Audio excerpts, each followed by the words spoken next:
Bonjour ou bonjour à vous qui nous suivez sur tv5monde.com/JTNT, toujours avec Benjamin Vincent, fondateur de Watch.tv, notre expert dans le JT des nouvelles techno, consultant officiel même, j'irais jusqu'à dire ça. Disons-le. Alors on parle console de jeu, les deux sortent en même temps dans quelques jours. Est-ce qu'on peut s'attendre à ce que le prix baisse rapidement de ces consoles? Est-ce qu'il faut attendre 6 mois, 9 mois? Non, le prix ne baissera pas. Il baissera évidemment pas pour Noël 2013. C'est clair? Il baissera probablement pas pour Noël 2014 non plus. C'est seulement, on va dire, début 2015 que les prix risquent de commencer à baisser. Mais voilà, pas de manière spectaculaire. Ça reste de toute façon un budget. Hein, c'est de l'ordre de 500 €. Voilà, donc on a eu 6 ans pour faire des économies, parce que la dernière sortie de grosse console, c'était en 2006. Voilà, 2013, c'est l'année où il faut casser sa tirelire pour franchir une nouvelle étape. Je posais la question parce que c'est souvent la politique des géants au bout d'un an ou deux, de baisser le prix considérablement.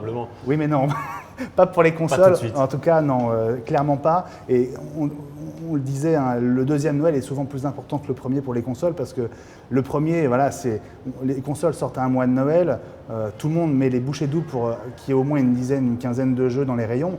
Mais je veux dire, on est loin de la pléthore de jeux qui existent aujourd'hui pour la PS3, pour la Xbox 360. Donc dans un an, là, on aura vraiment un vrai catalogue, des consoles qui seront arrivées à maturité. Il n'y a pas beaucoup d'intérêt pour que Microsoft et Sony révisent leurs tarifs à la baisse, malheureusement. Alors on va parler de la rétrocompatibilité dans un instant, qui peut être un frein quand même à l'achat. Mais d'abord, il y a quand même une volonté de la part des deux constructeurs, c'est d'en faire plus qu'une console, c'est d'en faire un point de rassemblement de tous les divertissements de la maison. Lequel a l'avantage de ce point de vue-là? Alors là, il y a plein de paramètres qui rentrent en ligne de compte. On va dire que ce sont deux cultures qui s'affrontent. Il ne faut pas oublier que Microsoft, c'est un éditeur de logiciels au départ. Ouais. Sony, c'est, on va dire, la marque de référence dans le monde de la télé. Et puis maintenant, c'est aussi un studio cinéma qui produit des films, qui a du contenu audio. Les plus grands artistes sont chez Sony, etc. Donc chacun des deux fabricants de consoles a sa propre stratégie, ses propres intérêts à pousser. Ce qui est évident, c'est que ces deux boîtes sont beaucoup plus aujourd'hui que des consoles de jeux. C'est d'ailleurs pour ça que Microsoft au début a fait cette erreur monumentale d'en faire un objet absolument connecté en permanence à Internet. Ça a été ça le retournement de situation, le coup de théâtre juste après le 3 au mois de juin. C'est que Microsoft avait décidé d'en faire un objet ouvert sur le monde parce que toujours connecté, mais en même temps très fermé parce qu'il fallait constamment être connecté pour avoir les autorisations, activer les droits, les jeux, etc.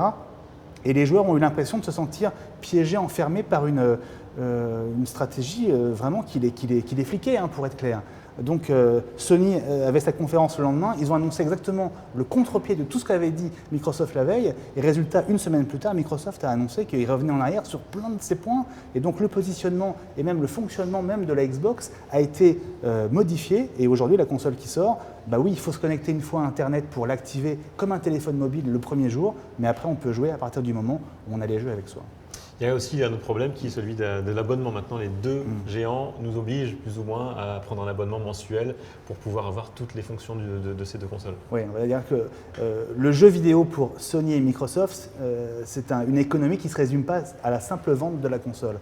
Il y a évidemment une économie liée au développement des jeux, les studios payent des royalties, et puis il y a aussi cet aspect maintenant de réseau social mondial du jeu. Alors l'intérêt pour les joueurs, c'est d'abord les mises à jour des jeux, et puis c'est le fait aussi de pouvoir jouer à distance, ce qu'on a tous découvert il y a une quinzaine d'années avec des jeux où on avait des énormes fusils mitrailleurs, etc. On a joué dans les salles de rédaction. Bon, maintenant, c'est devenu planétaire. Tous les gosses et les ados jouent à des jeux de ce type-là ou à des jeux, on va dire, plus pacifiques. Mais en tout cas, l'idée, c'est de se réunir autour de grands projets de jeux, de faire des équipes, pas forcément localement au même endroit, et de jouer ensemble. Maintenant, ça passe par un abonnement, alors qui n'est pas très cher, mais bon, voilà, qu'il faut inclure dans sa décision d'offrir aussi une console à un enfant ou à un ado. Si on veut faire l'économie du réseau, il va être très malheureux. Alors il y a ce problème de la rétrocompatibilité. Il est impossible d'utiliser tous les jeux, les anciens jeux qu'on a achetés depuis 8 ans pour l'un, depuis 6 ans pour l'autre. C'est quand même très compliqué de devoir tout racheter pour un joueur, un gamer passionné. Alors d'abord, on n'est pas obligé de tout racheter, on peut très bien avoir les deux consoles. Voilà, oui, la PS4 et la PS3. Si on avait déjà la PS3, ça n'empêche pas de les brancher à tour de rôle sur sa télé. Bon. Ce problème-là, il n'a jamais été majeur de mon point de vue. C'est vrai que c'est plus pratique de pouvoir faire ingérer à sa nouvelle console tous les jeux qu'on avait avant, mais on a quand même toujours la solution de pouvoir brancher les deux. Bon. Très bien, je note cette objection. Pour terminer, on parle des jeux. Alors effectivement, vous avez parlé de Rise. Ouais. J'ai vu une démonstration, c'est un des jeux visuellement les plus impressionnants que j'ai vu. Sony ne permet pas la même qualité d'image?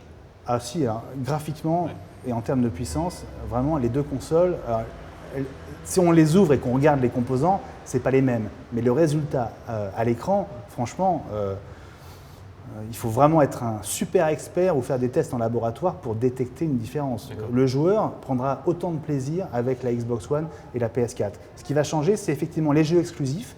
Alors là, il faut savoir ce qu'on a envie de découvrir, à quelle aventure on veut participer. Et donc, ça va peut-être guider les choix d'achat. Et puis, effectivement, vous citiez Rise, qui est sublime sur Xbox. Voilà.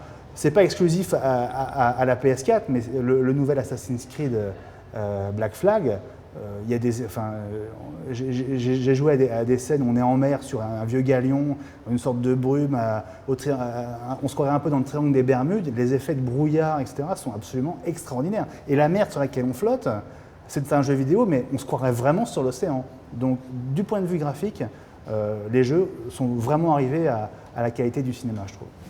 Merci beaucoup Benjamin Vincent d'avoir été l'invité de ce JT des Nouvelles Techno sur TV5 Monde.